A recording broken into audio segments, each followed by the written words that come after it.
process all the time, right? Let's see. Okay, we're on YouTube Live. Welcome. Hello, YouTube.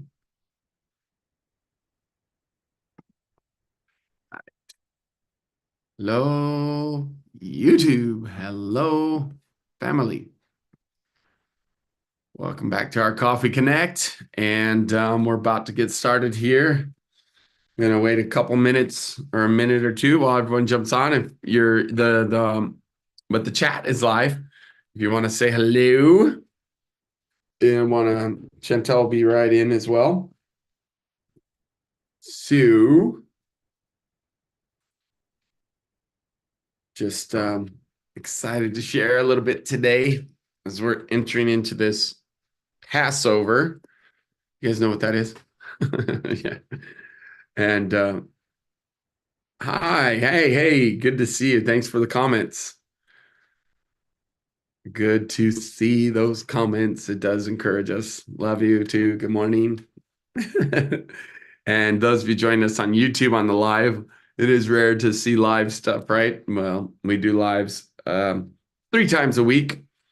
And then those of you that are attending our webinar right now, you are seeing it live as well. But we also will put the replay into our school platform at Epic Your Life, school.com, Epic Your Life, which is now partnered. Sam Ovens created it and partnered with Layla and Alex Hermosi.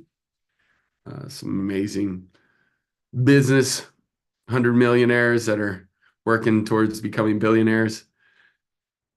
But yeah, so welcome to our YouTube channel, Carlos and Chantel. I'm waiting on Chantel. Can you tell? I'm just stalling. So some of you are like, well, maybe she'll watch the recording. No, I get it. I just like to start on time, and she had to run and grab coffee. Busy morning a little bit this morning already. We have our family connection time in the mornings, but also we have some meetings with clients, and so usually we're kind of back to back. Today, though, it is going to be fun to talk a little bit about the Passover. Last night at sundown until sundown tonight is the first day of Passover, and a time of rest, a Sabbath that they do for that, and then a Sabbath at the end. And I love that because it's like pregame of what Passover represents, and then at the end of Passover, it's like the debriefing of Passover. So it is very cool to reflect and celebrate, right? So, all right, some warm coffee coming up in here, up in here, up in here, up in here. Thank you, babe. Accidentally put cream. Oh, she's spoiling me today. I'm okay with that. Morning. Wow.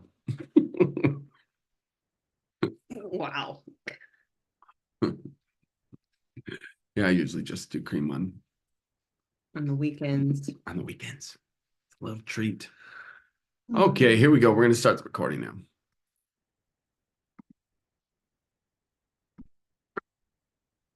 Welcome back. Carlos and Chantel here for our coffee connection time. Ching, ching. Ching, ching.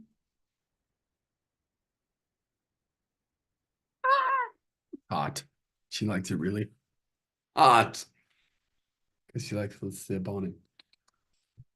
Okay. Yeah. Coffee should be hot, shouldn't it? Oh, iced coffee's nice too. Oh, yeah. With our Not lukewarm. with our little oil in it. What is it? MCT oil. MCT oil. That's right. It's good. Good morning, everybody.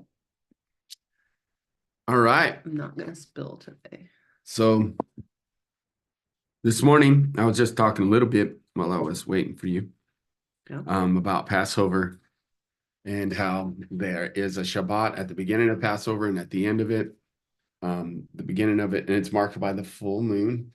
It was really interesting. I woke up at like 3 a.m., y'all, and I heard our goose, and She there's is hurt, by the way, she is hurt.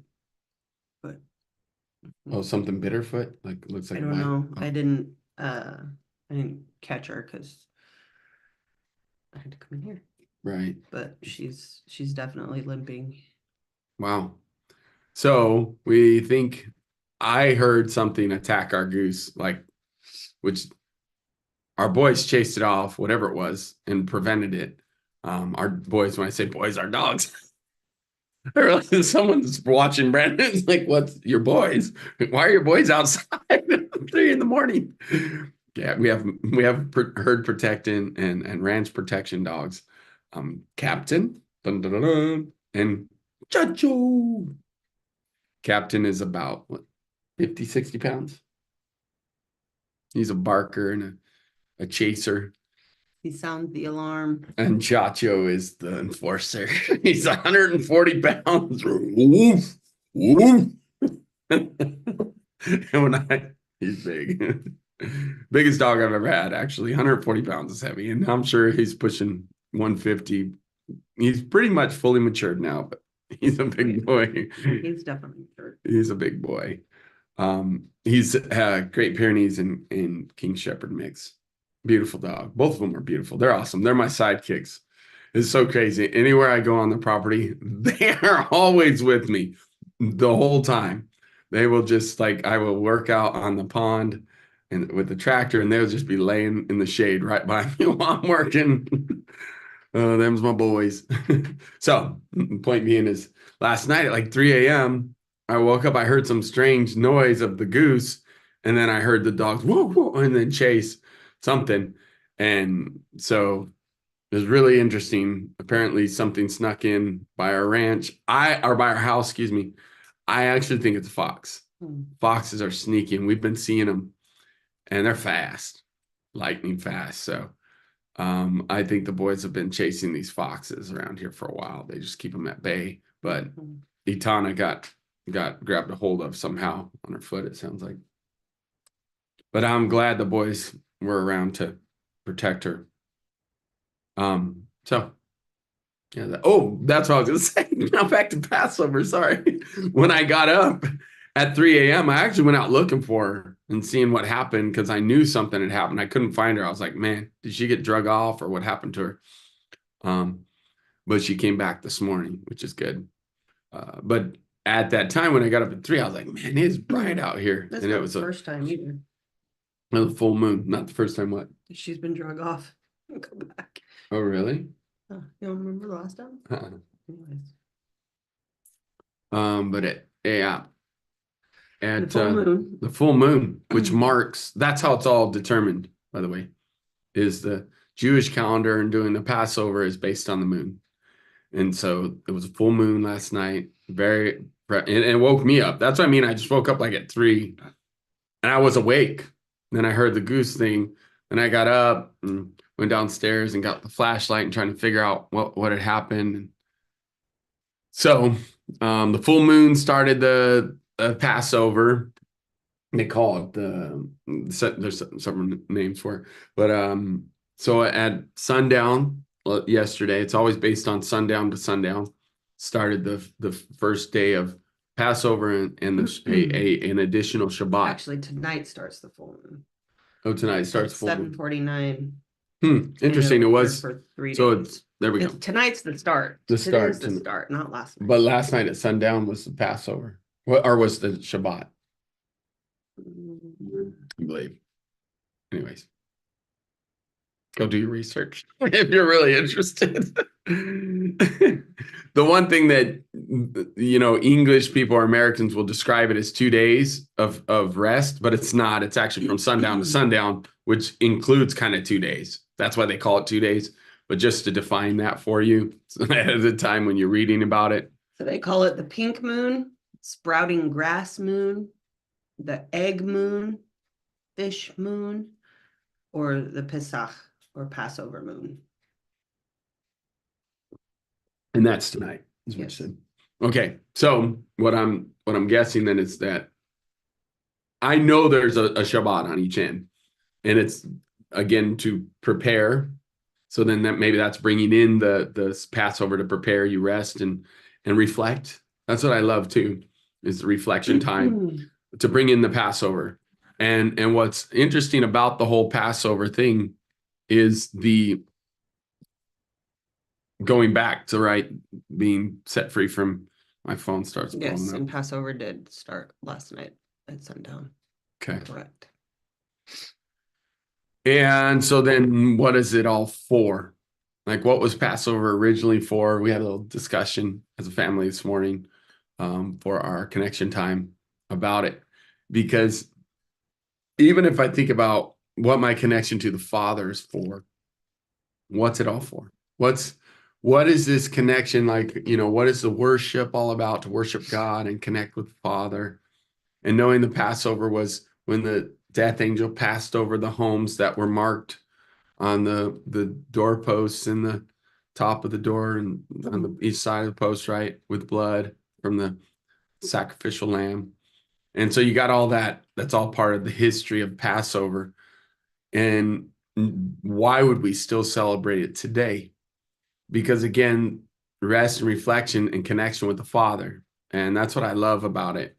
And then at the end of it is like another rest day to reflect again on debriefing this time of Passover, and even recognizing the love of the Father.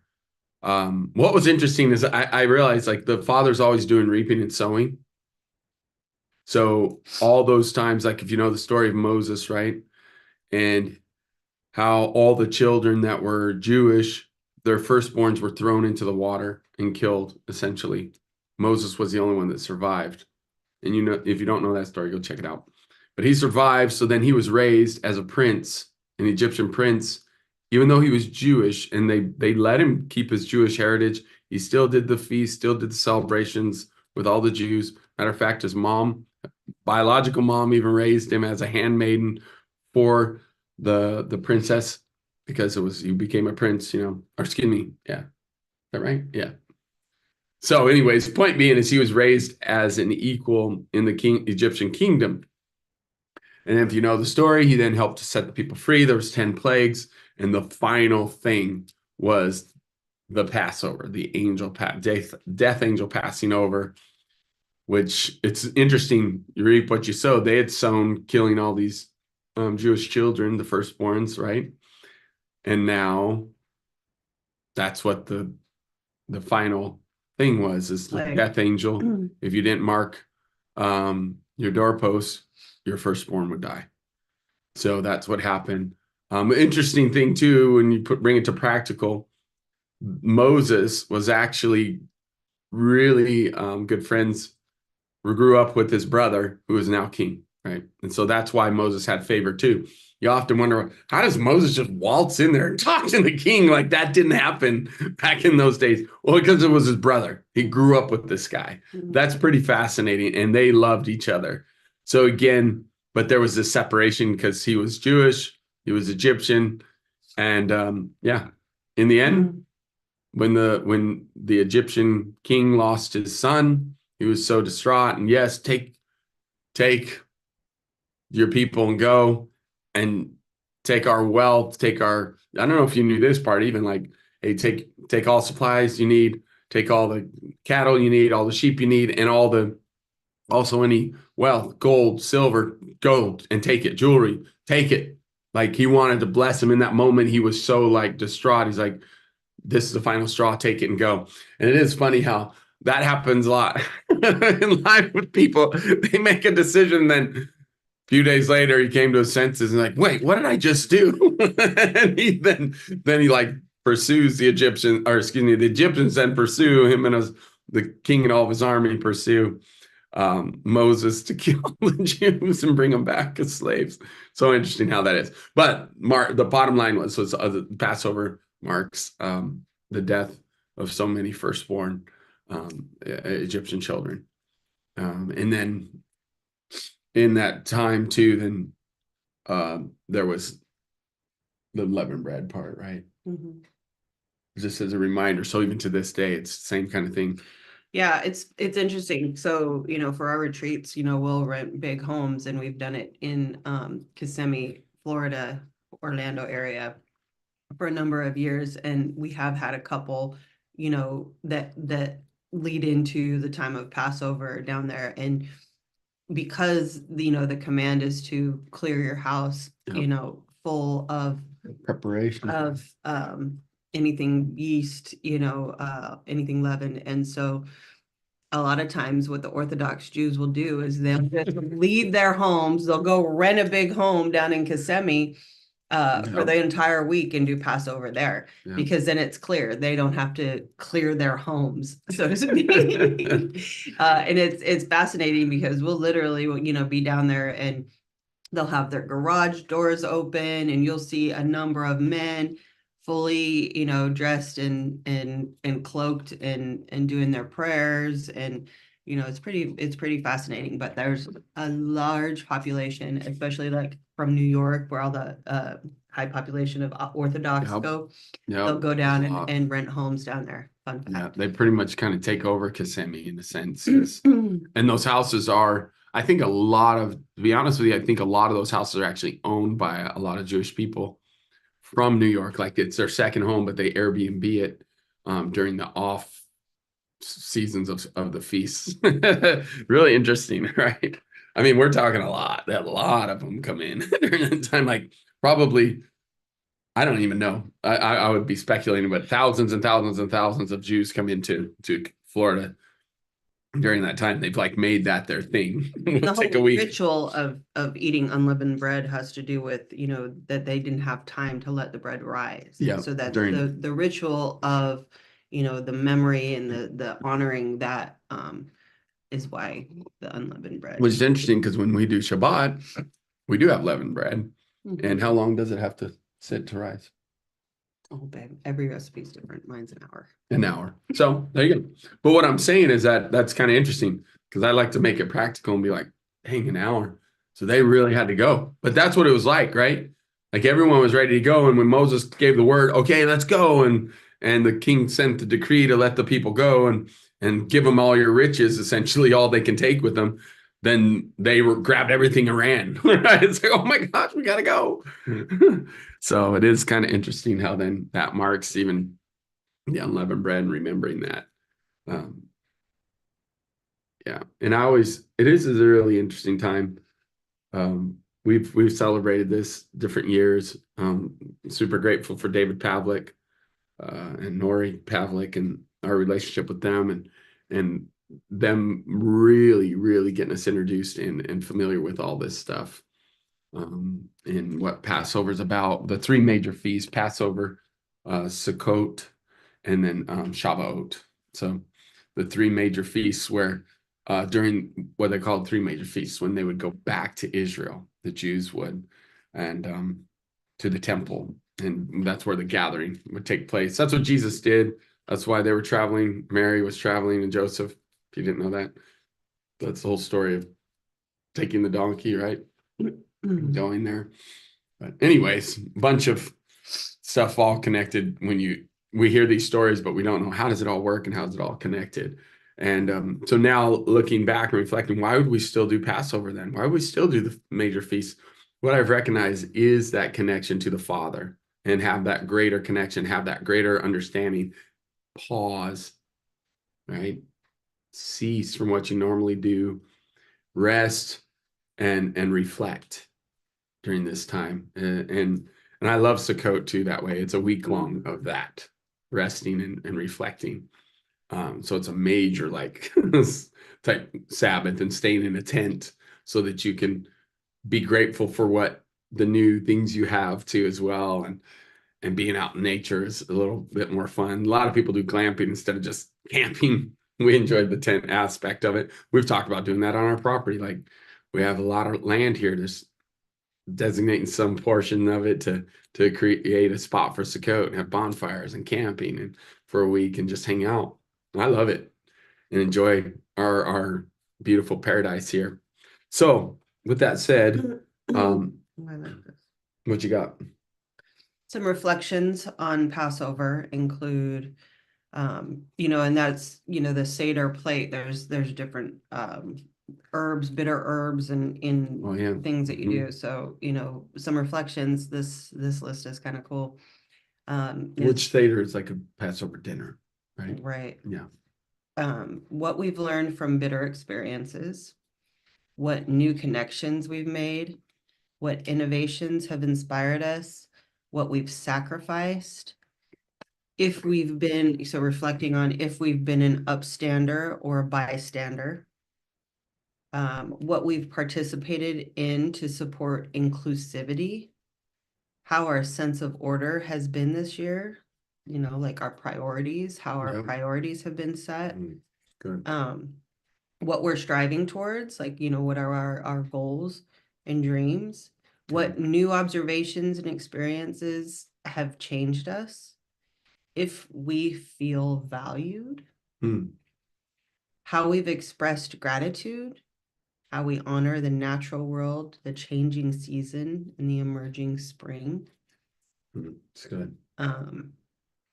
and what role we've taken to help repair the world. That's a really cool list. Mm-hmm. Reflection list during Passover. That's cool. Mm-hmm. Should I probably like that. post that. Be a good one to post, huh?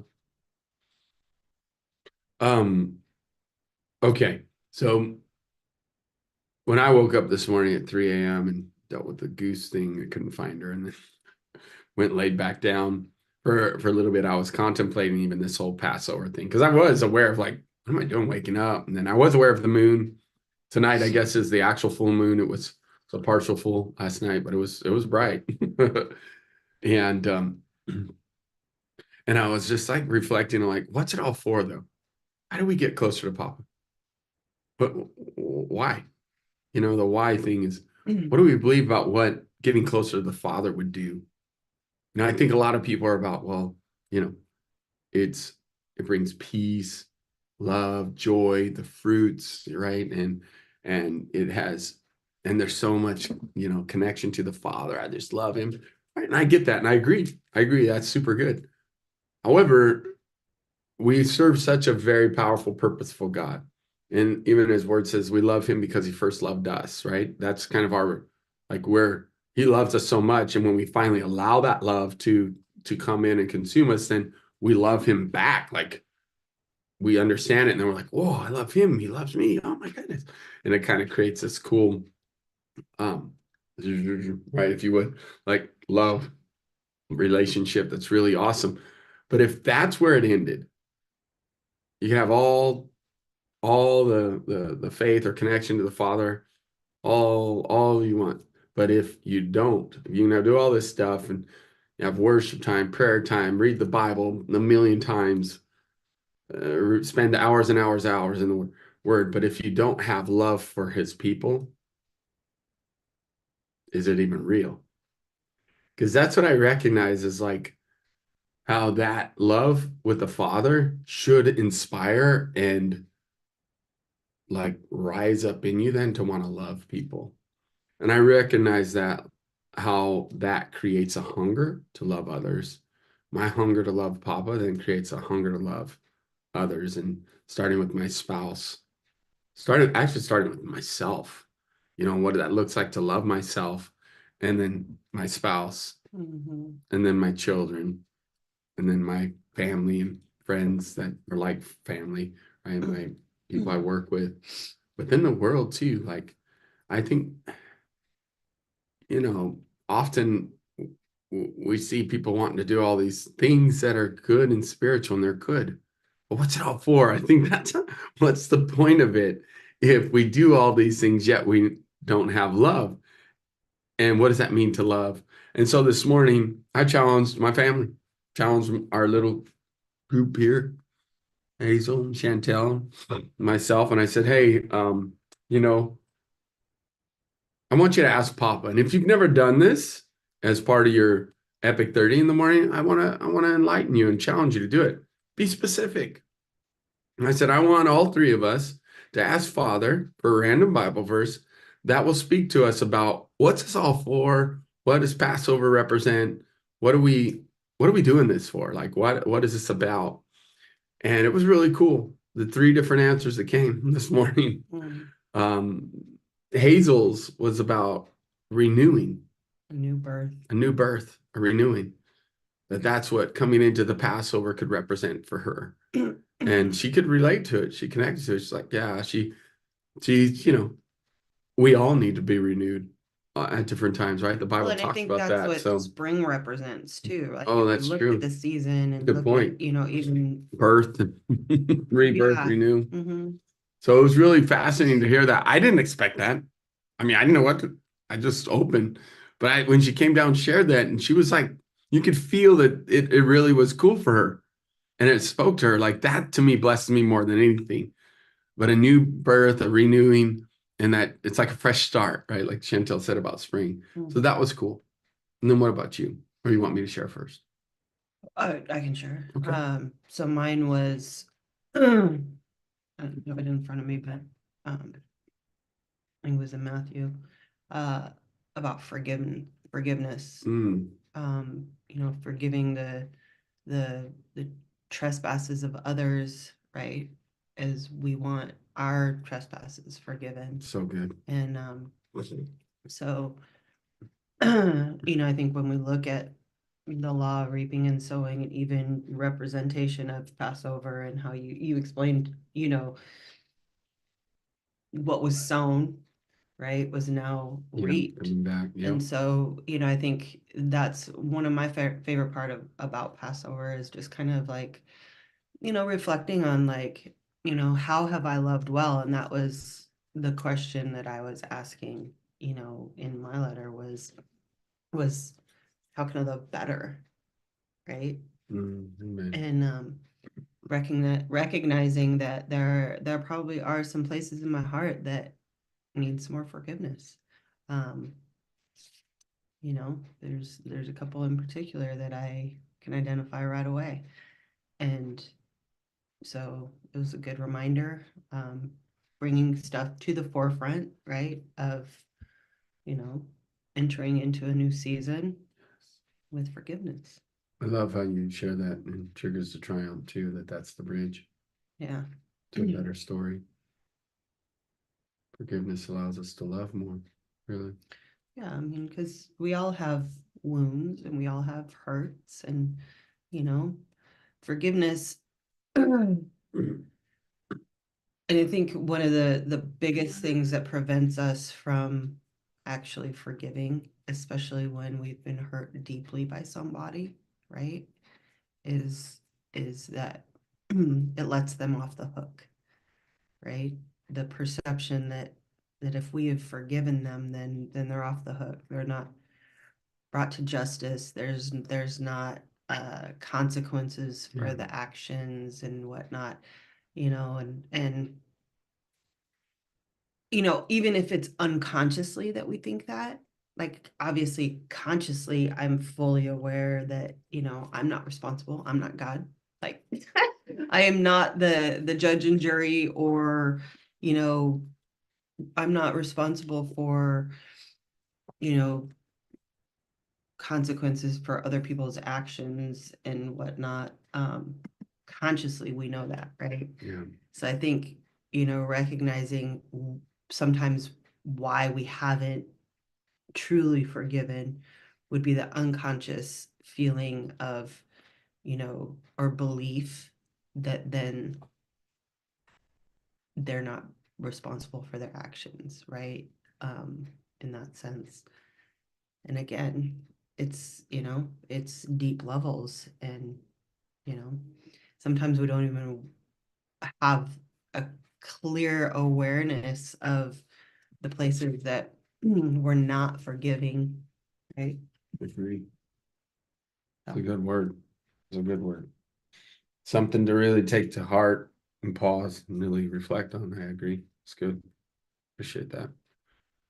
And I know too that I feel very, when I think about even the Passover and what it represents too, of even the death of those as a reaping from what they had sown, but yet also it's a reflection time of slavery mhm. and what took place. And now, even right now, as we think of what's taking place, even to this day, Yeah. the in Israel and Mhm. the people who are dying and the war and Hostages yeah, and all of those. fighting.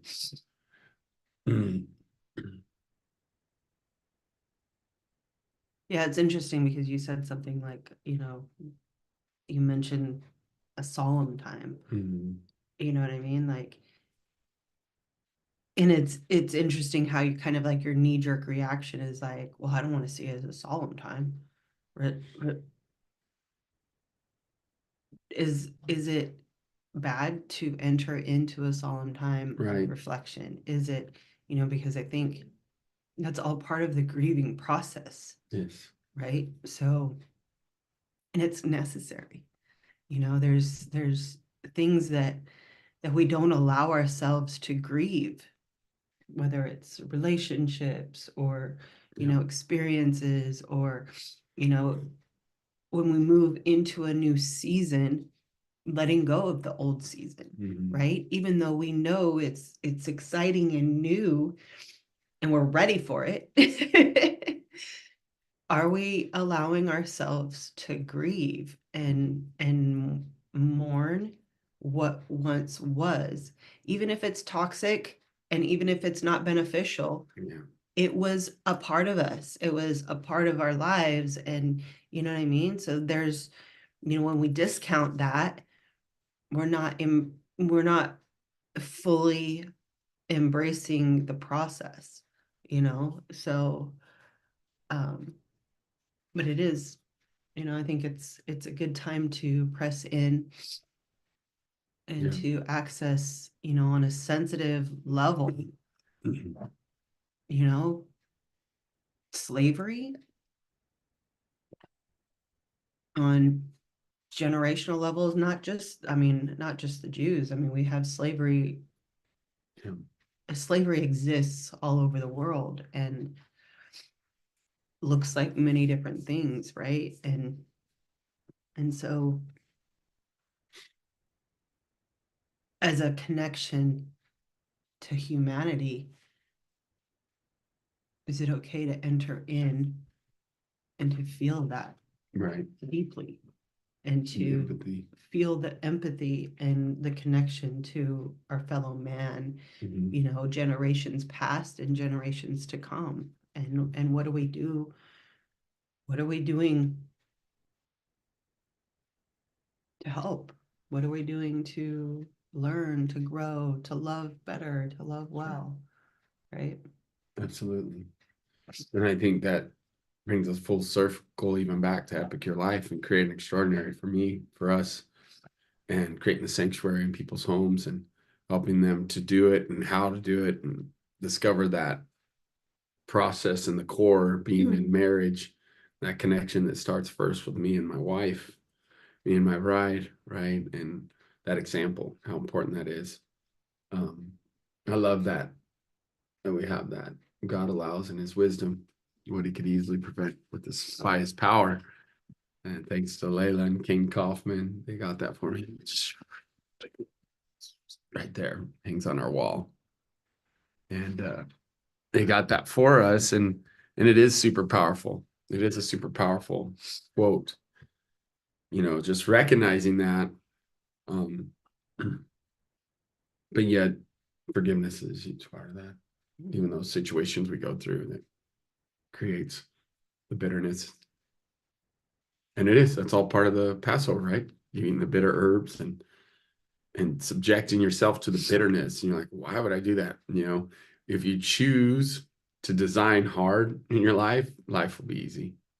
But if you choose to make your life easy, then it will actually be hard. If you choose the easy, right? Designing easy. So it is interesting, ice baths that we do.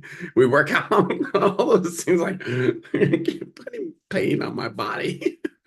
But yet it creates a healthy place and space. All right. What you feeling?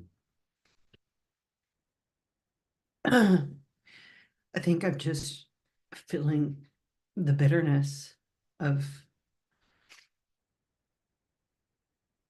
some of the pain that we've been through. Yeah. rising up. Hmm. Yeah.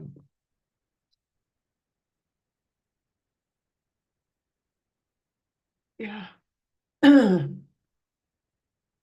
It's good. I think human nature causes us to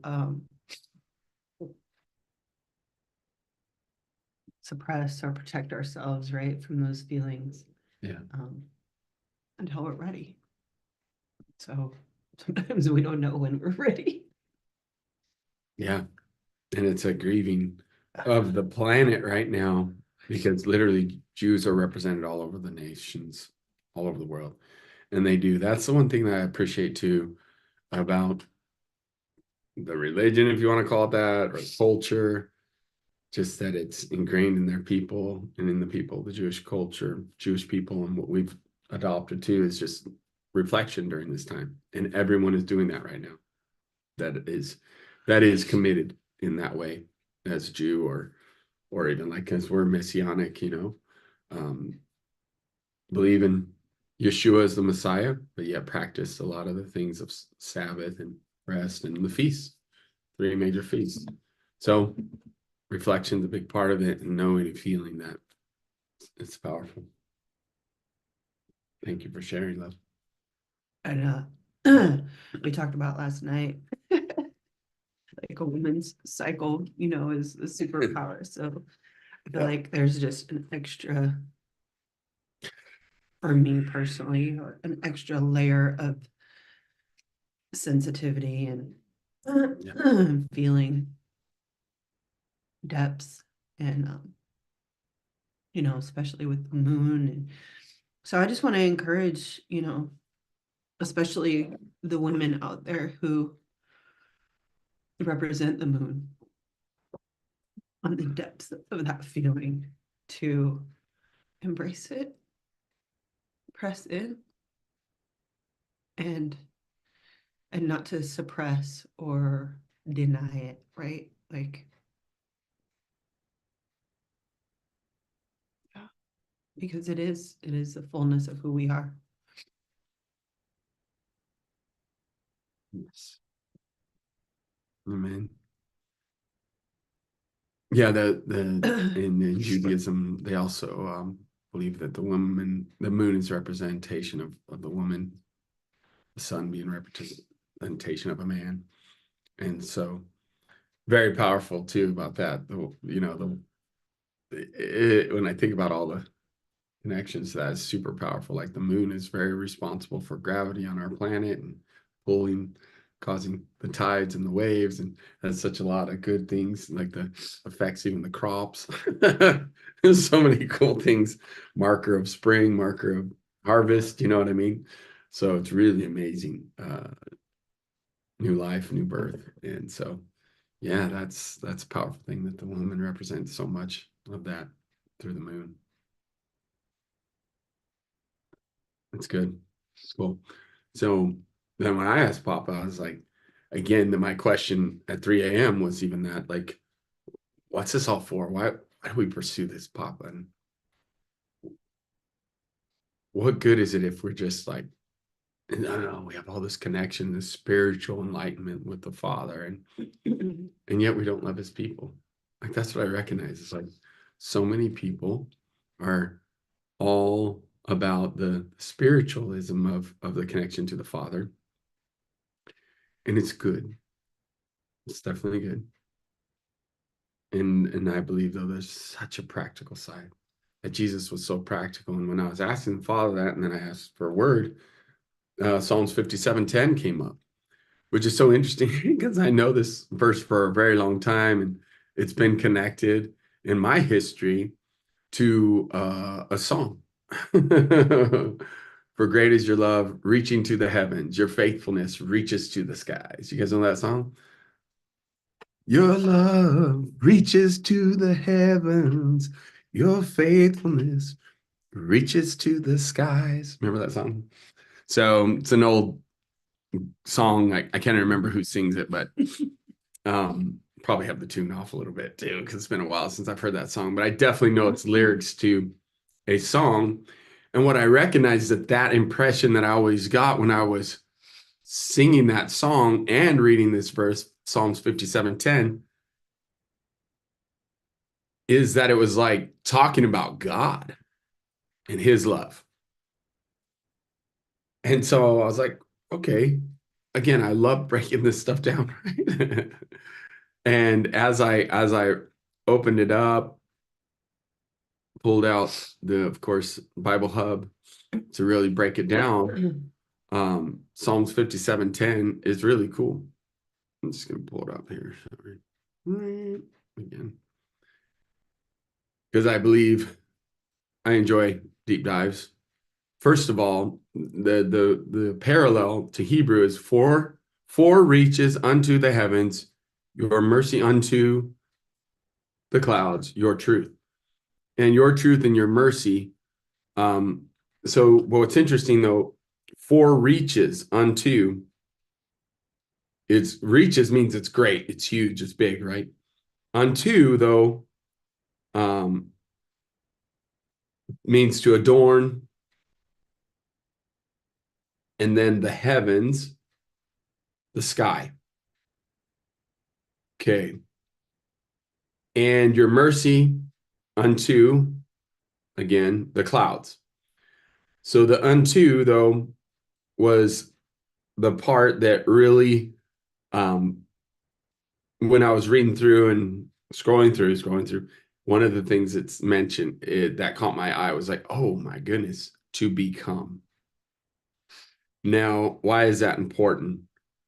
Because to become is something that advances and continues.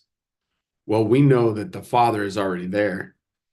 So if it's talking about God, it wouldn't have to become, it wouldn't have to advance. He's already there. He is love. He is the so, and then that love that is said love, when you dig deep into it, it actually means loving kindness, though.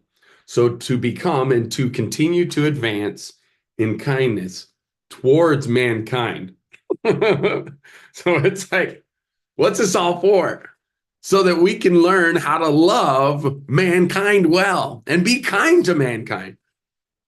That's what it's all for. So we can spend all this time with Papa and gain all this wisdom and love. For what? Yeah. For what? For what? And you have no friends. For what? And you don't even know how to talk to someone. Don't even know how to honor them. You just shove the Bible down their throat. And they're like, I don't want to talk to any Christians. Y'all are just, to them, that's hypocrisy. You don't even know me and you're trying to shove your Bible down my throat. I'm not saying everyone does that. I'm just saying to recognize, what's it all for? If we don't even know how to love, if we don't even know how to connect. And it really just like, because it's like how important the message we have is a practical message. It's simple. What does it mean to love your neighbor as yourself? What does it mean to love? What does that mean? We're called to love, and then, we're getting all spiritual and like, well, what about the practical side? Like, what about, how does that look? And I really see it even in here, the 3 C's of connection. It's to connect to people, it's to love them. And it takes confidence, because here's the next part. To be kind, to mankind, do you know what that means? To kneel. To kneel. When's the last time you had a group of people and you knelt before them? And how about washing their feet? What kind of confidence does it take to do that? The 3 C's of connection. I don't know I've ever met anybody that was not confident that did that. They have a ton of confidence. And if you're the one getting your feet washed by them and you're like kind of embarrassed because your feet are dirty or they're stinky and you didn't know he was going to do this, and oh, my feet have been sweating in my shoes, but man, the confidence of Yeshua, the Messiah, who knelt down and washed those dirty feet, that they wear sandals. It's one thing to have socks and shoes on, right? It's another thing to have sandals that are out in the dirt and the mud and calloused, and I got some gnarly looking toes, toenails, and funky, a little bit funky, right? Everyone's got something. Mine are really funky, and I'm over it a long time ago. But to kneel and show favor, to wash their feet, that's what that love is. That's what kindness is.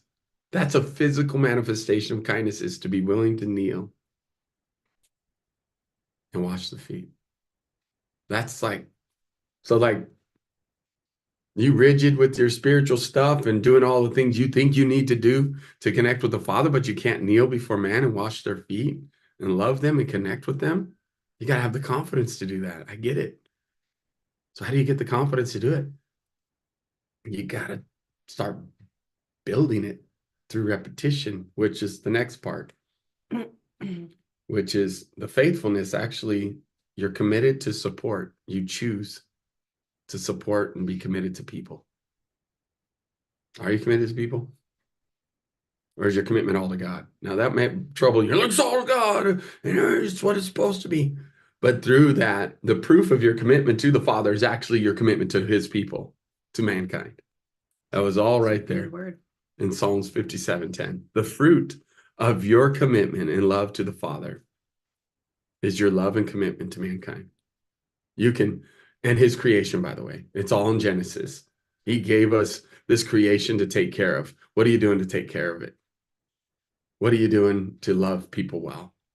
And yet you don't want to make a phone call and talk to someone. You don't want to, ask questions. It takes too long to form someone and find out their sign.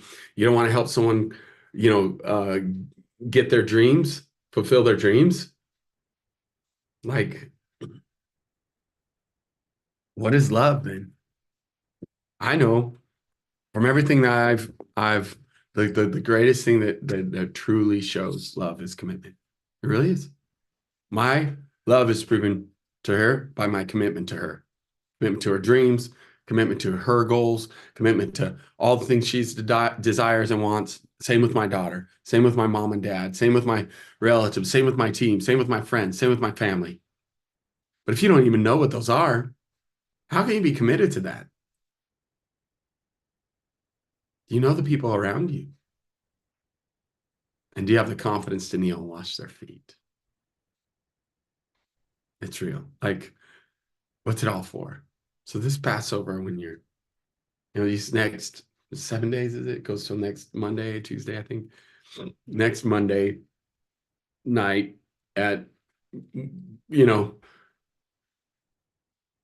we're aware of Passover, but that's the whole Sabbath. We are working a little bit today. We're not doing our normal rest.